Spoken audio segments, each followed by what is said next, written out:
Hello everyone and welcome back. This will be the final video for this week and it is about your final assessment for this week.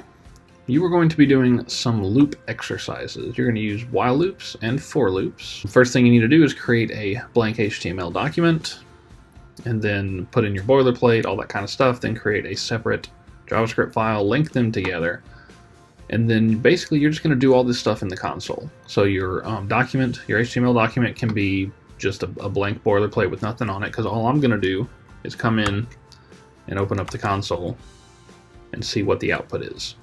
So first, you're going to want to use while loop to print all numbers between -7 and 24. These are integers, all whole numbers. Make sure you include -7 and 24. Print all even numbers, emphasis on even, between 4 and 30 inclusive.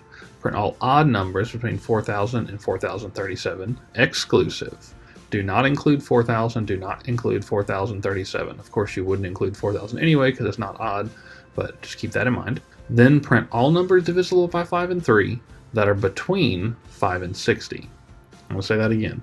Of the numbers between 5 and 60, so 5, 6, 7, all the way up to 60, check if they're divisible by 5 and if they're divisible by 3. If they are, print them out. If they're not, skip over them. So right here, you're going to be combining loops and your Boolean logic, so just keep that in mind. The for loop's the exact same, except you're going to use a for loop to do it instead of a while loop.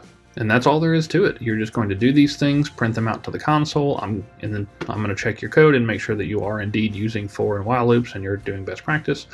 And that's it. Let me know if there's anything I can do to help or if you have any questions, and I'll be happy to help. Thanks.